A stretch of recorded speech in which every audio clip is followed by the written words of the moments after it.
अस्सलाम वालेकुम। सिरात मुस्तकीम चैनल में आप सबको मैं खुश आमदीद कहता हूँ। सऊदी अरब और दीगर अरब ममालिक से मुतालिक ताज़ा तरीन खबरें, रियाल रेट और दीगर जो भी मालूमात गैर मुल्की अफराद के लिए फ़ायदा मंद हैं, ये तमाम मालूमात आपको मेरे इस चैनल पर मिलेंगी। प्लीज़ मेरा चैनल सिरात मुस्तकीम सब्सक्राइब करने के साथ बेल बटन जब आप प्रेस करें तो ऑल का ऑप्शन आप सिलेक्ट करेगा ताकि तमाम की तमाम मेरी वीडियोज़ फौरी तौर पर आपको मिल सकें।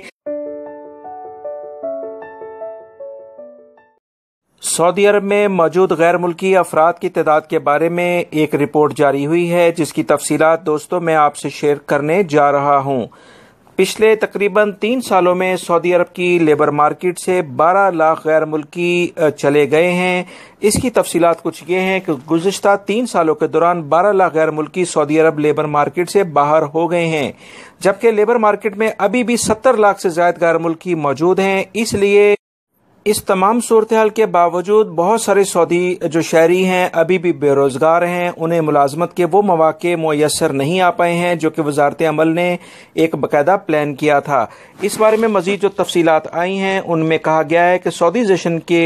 हुकूमती पॉलिसी और गैर मुल्कियों पर आयद होने वाली फीसों की वजह से 2016 और 2019 के दरमियान 12 लाख गैर मुल्की सऊदी अरब को खैराबाद कह के गए हैं, जिसमें काफ़ी टेक्निकल यानी हुनरमंद अफराद भी शामिल थे।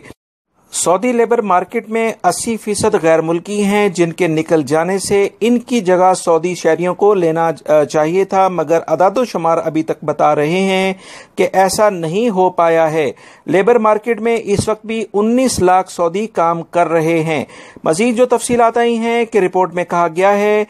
कि सऊदी शहरियों की अक्सरियत जो है वो गवर्नमेंट सेक्टर की जानिब ज़्यादा उनका इंटरेस्ट है। प्राइवेट सेक्टर में भी सैलरी कम होने की वजह से काफ़ी कम अफराद आते हैं, मगर अभी वजारत अमल की जानिब से जो एक इलामिया जारी हुआ है, जिसकी तफसीलात मैं ऑलरेडी आपसे शेयर कर चुका हूँ कि वजारत अमल ने कहा है कि अब सऊदी शहरियों की कम से कम सैलरी किसी भी प्राइवेट सेक्टर में 4000 की जाएगी, तभी उन्हें एक वर्कर कंसिडर किया जाएगा। अगर इससे कम सैलरी होगी 2000 से 4000 के दरमियान, तो वो कम से कम हाफ वर्कर के तौर पर कंसीडर किया जाएगा। और इसी बेस पे नतकात का सिस्टम है, जिससे कोई भी कंपनी अपने मुलाजमीन के अकाम में रिन्यू करवाती है, ट्रांसफर करवाती है, तमाम की तमाम फैसिलिटीज उस कंपनी को मिलती हैं। इसी रिपोर्ट में मजीद कहा गया है कि सऊदी अरब की मायशी हालत काफ़ी बेहतरी की जानिब गामजन है। वजारत मेहनत सऊदी शहरियों को भर्ती करने पर प्राइवेट सेक्टर को बहुत ज़्यादा सहूलियात फराहम कर रही है, लिहाजा अब प्राइवेट सेक्टर में भी काफ़ी सऊदीजेशन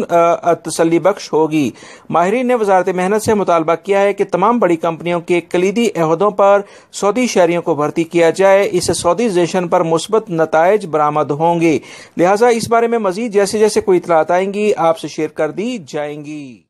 सऊदी अरब के बैंकों के तर्जुमान ने कहा है कि यौमुल वतनी की जो 4 छुट्टियां सऊदी हुकूमत ने अनाउंस की हैं, जो कि 20 से लेकर 23 सितंबर तक होंगी, यानी जुमा, हफ्ता, इतवार और पीर तक, इन छुट्टियों में सऊदी अरब के मुख्तलिफ एरियाज में बैंक खुले रहेंगे ताकि ऐसे अफराद जिन्हें किसी भी वजह से रकम ट्रांसफर करनी है या दीगर मालियाती अमूर निपटाने हैं, वो तमाम के तमाम अफराद को फैसिलिटी दी जा सके। ये बैंकों के तर्जुमान ने एक ताज़ा एलामिया जारी कर दिया है।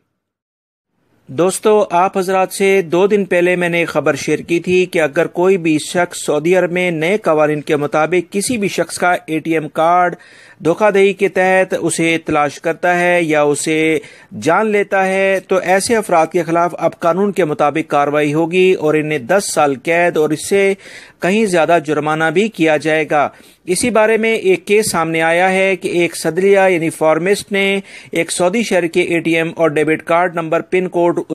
और ATM कार्ड तक रसाई हासिल करके उसमें से कैश कुछ निकलवाया। इस बारे में जैसी सऊदी शहरी को मैसेज आया, उसने फौरी तौर पर मुतल्लिका इदारे से राब्ता करके इस शख्स को गिरफ्तार करवा लिया है। इस बारे में मजीद जो इतलात आई हैं, तहकीकात से पता चला है कि इस शख्स ने धोखाधड़ी के तहत इसका पिन कोड सऊदी शहरी का चोरी किया था और उसके बाद जब इसके बारे में तहकीकात मजीद हुई, अदालत में केस साबित हो गया और इस शख्स को 50 लाख रियाल जुर्माना और 10 साल की कैद की सजा सुनाई गई है। लिहाजा मैं आप तमाम हजरात से मुसलसल ये कहता आया हूं कि अपना पिन कोड ना किसी को बताएं, ना किसी दूसरे का पिन कोड हासिल करने की कोशिश करें, क्योंकि कानून नाफिज करने वाले अदारे ऐसे अफराद के खिलाफ सख्त कार्रवाई करने जा रहे हैं जो कि धोखाधड़ी करते हैं। بینکوں نے تمام افراد سے کہا ہے کہ اپنا پن کوڈ وقتاً فوقتاً چینج کرتے رہیں اور کسی دوسرے شخص سے شیئر نہ کریں اور کسی ایسی جگہ اسے محفوظ طور پر لکھ کر رکھیں جو کہ صرف آپ ہی سمجھ سکتے ہیں۔ ریاض سے خبر آئی ہے کہ پولیس نے کہا ہے کہ 4 رکنی ایشیائی افراد کو گرفتار کیا گیا ہے جو کہ مختلف ایریا میں مختلف وارداتیں کرتے تھے، دکانوں کو لوٹتے تھے اور اس طرح سے مختلف انہوں نے کارروائی کی تھی، جس کے بعد پولیس نے انہیں گرفتار کر لیا ہے۔ تفصیلات کچھ یہ آئی ہیں کہ ریاض پولیس کا جو سینٹرل کا علاقہ ہے، ہارا وغیرہ کا جو علاقہ ہے، وہاں پر پولیس نے بھرپور کارروائی کرتے ہوئے 4 غیر ملکی افراد کو گرفتار کیا ہے جن کا تعلق پاکستان سے ہے۔ ان افراد کو پولیس نے انتہائی مختصر مدت میں گرفتار کر لیا ہے اور ان تینوں افراد کو، جن کی عمریں 30 سے 40 سال کے قریب بنتی ہیں، انہوں نے اپنے جرائم کا اعتراف بھی کر لیا ہے۔ یہ مختلف شاپنگ سینٹر سے تالے توڑ کر وہاں سے نقد رقم، موبائل ریچارجنگ کارڈ اور دیگر قیمتی سامان جس کی مجموعی مالیت 93,000 ریال بنتی ہے، چرا کر لے گئے تھے۔ ان 4 ملزمان کے خلاف چوری اور ڈکیتی کا مقدمہ درج کر کے ان کے مزید تحقیقات کے لیے متعلقہ ادارے کے سپرد کر دیا گیا ہے، جہاں انہیں قانون کے مطابق سزا دی جائے گی۔ دوسری جانب مشرقی ریجن کی پولیس نے بتایا ہے کہ 2 افراد جو کہ خود کو قانون نافذ کرنے والے اداروں کے اہلکار ظاہر کر رہے تھے، وہ راہ چلتے ہوئے غیر ملکیوں کو لوٹ رہے تھے۔ اطلاع ملنے پر پولیس نے علاقے کو خفیہ انداز میں نگرانی شروع کر دی تاکہ ملزمان کو، جو خود کو قانون نافذ کرنے والے ادارے کے اہلکار ظاہر کر رہے ہیں، رنگے ہاتھوں گرفتار کیا جا سکے۔ پولیس ٹیم اپنے منصوبے میں کامیاب رہی اور دونوں ملزمان کو رنگے ہاتھوں گرفتار کر لیا ہے جو کہ ایک غیر ملکی کو لوٹ رہے تھے۔ ریجنل پولیس کے ترجمان نے بتایا کہ ابتدائی تحقیقات میں دونوں ملزمان نے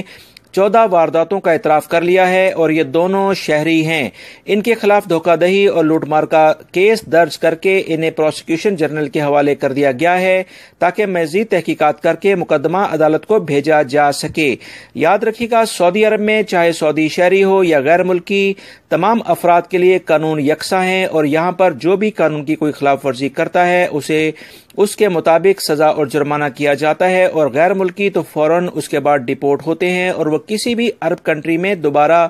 کسی بھی ویزے پر نہیں آ سکتے ہیں۔ سعودی عرب میں رپورٹ کے مطابق بہترین امن و امان کی ایک اصل وجہ یہاں پر جو سیکیورٹی ادارے ہیں ان کی پیشہ ورانہ بہترین صلاحیتیں ہیں، جس میں وہ بڑے مختصر وقت میں اور بڑے ٹیکنیکل طریقے سے ان افراد کو دبوچ لیتے ہیں جو کہ قانون کی خلاف ورزی کرتے ہیں، ان پر ہم انہیں خراج تحسین پیش کرتے ہیں۔ جدہ سے خبر آئی ہے کہ بلدیہ کے ادارے نے ایک بڑی کارروائی کی ہے جس میں 4250 کلو گرام چکن جو کہ معیار کے مطابق نہیں تھی، ہوٹل میں سپلائی کی جا رہی تھی، اسے پکڑا ہے اور اس چکن پر نہ ہی کوئی میعاد لکھی ہوئی تھی اور کس برانڈ کی ہے یہ بھی اس میں تفصیلات نہیں تھیں۔ اس بارے میں بلدیہ کے ادارے نے اس ہوٹل کو بھی سیل کر دیا ہے اور تمام افراد کو گرفتار کر کے کیس پبلک پروسیکیوشن کے حوالے کر دیا ہے۔ دوستو یاد رکھیے گا، کہیں سے بھی آپ چیز کوئی کھائیں، آپ پیسے دیتے ہیں، آپ کا حق ہے کہ آپ کو صحت کے مطابق بہترین چیز ملے۔ اگر کہیں سے بھی آپ کو کوئی کمپلین ملتی ہے تو فوری طور پر بلدیہ کے ادارے سے رابطہ کیا جائے، کیونکہ بلدیہ کے ادارہ ایسے تمام ہوٹلز اور ریسٹورانٹس کے خلاف بھرپور کارروائی کرتا ہے تاکہ عوام کی صحت کسی بھی طور پر متاثر نہ ہو۔ یہ تھی آج کی تازہ ترین خبریں جو میں نے آپ سے شیئر کی ہیں۔ میری ان ویڈیوز کو لائک کر کے اپنے دوسرے دوستوں سے لازمی شیئر کرے گا۔ ریال ریٹ انشاءاللہ بہت جلد آپ سے شیئر کر دیا جائے گا، وہ بھی لازمی دیکھیے گا۔ السلام علیکم۔